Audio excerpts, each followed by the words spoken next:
What's up everyone? In this video I'm going to show you my Twink leveling setup for my explosive shot Deadeye, and credits to Palstron for this leveling setup. I'll link his written guide below as well if you're interested. Now for newer players, a Twink leveling setup is basically leveling a new character with better gears. This is usually possible as your second character once you have farmed up some currency from your first character. And what you're seeing here are basically just clips of my boss kills, and as you can see, we are pretty much cruising through the entire campaign. Twink leveling, it can be extremely fun if you're looking to make your alternate characters, but it does require some planning, which is the goal of this video. At the end of these clips, I'm going to go over my skill choice, gearing options, passive trees, and just general leveling tips. Now this is specific to a Deadeye, although you could also use this you could reference this video if you're playing a Pathfinder or even a Mercenary. You just have to respec more points later.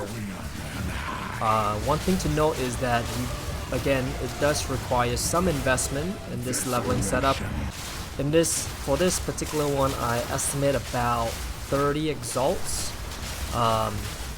Just a rough estimate. Again, you can reduce the amount, but you just won't get as much power as you're seeing in this video here. So without further ado, I'm going to jump into the leveling guide.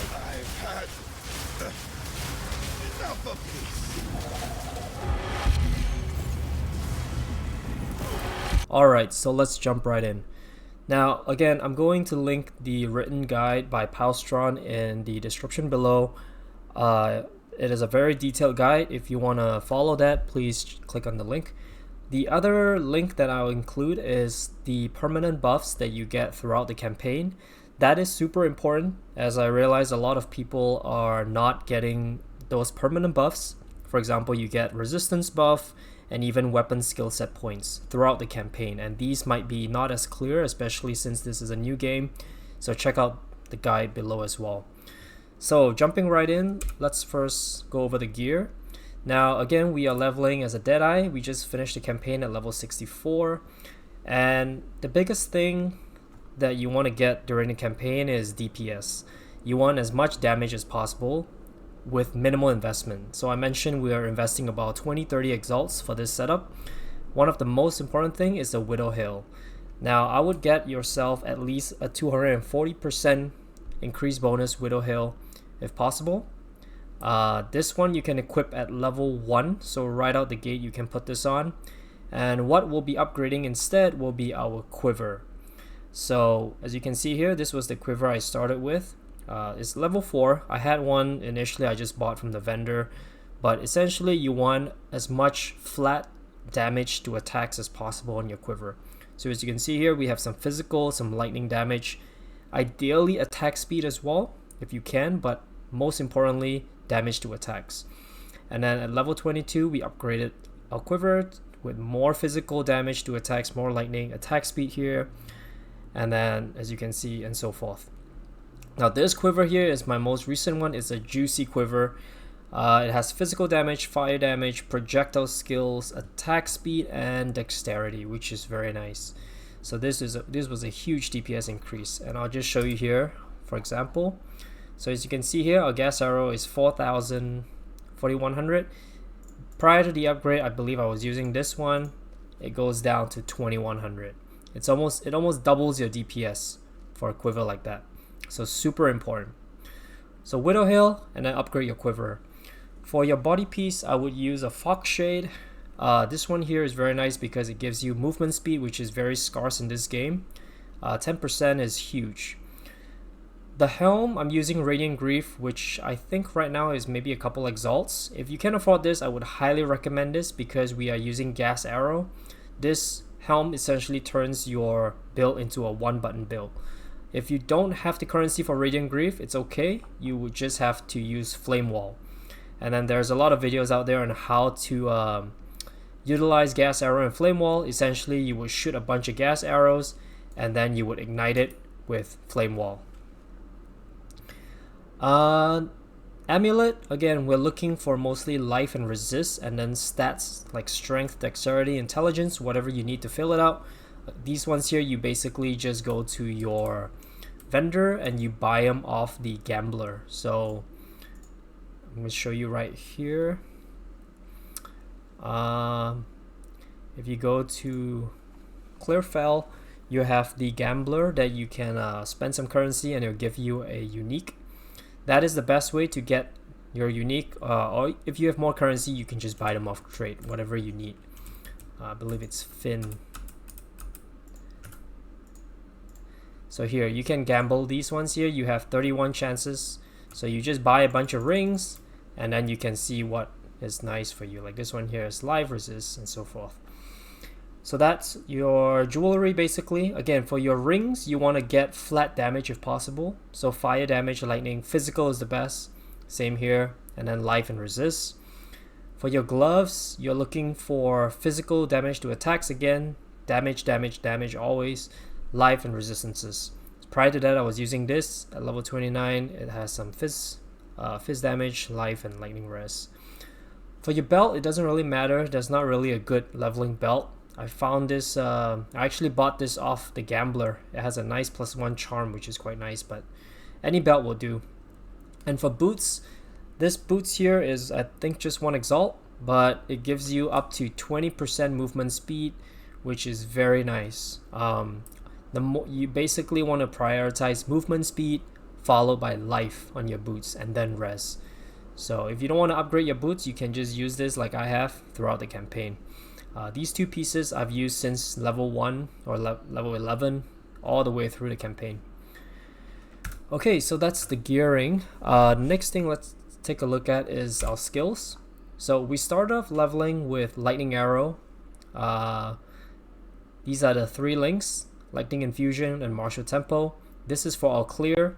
And then Lightning Rod is basically our single target. So as you can see in the earlier clips, we are shooting our lightning rods onto the boss as much as we can, and then we shoot our lightning arrow. That's going to proc all the lightning rods to give us good damage. Before I made the swap, I also had Orb of Storms to basically proc the lightning rod. So those are the 3 combo skills before we swapped over to Gas Arrow.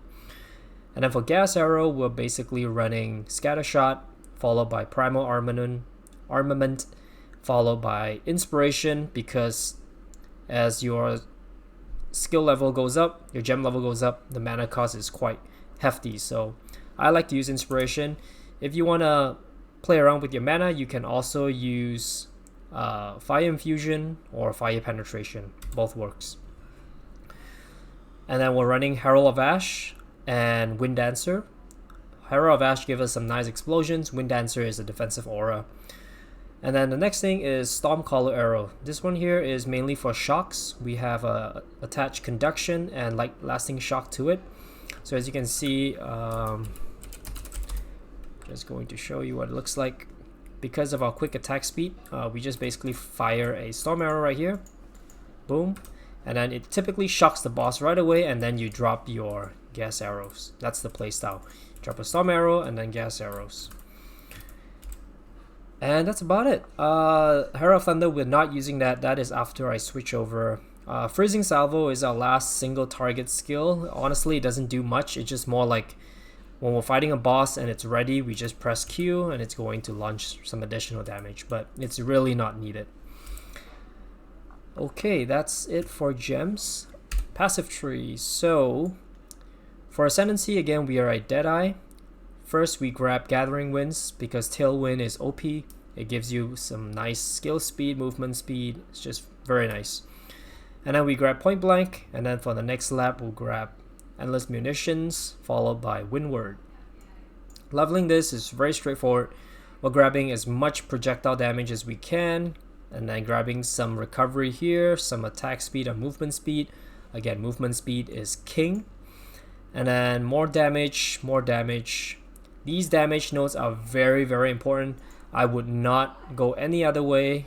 If you're thinking you want to be defensive and grab evasion, that's not the right play.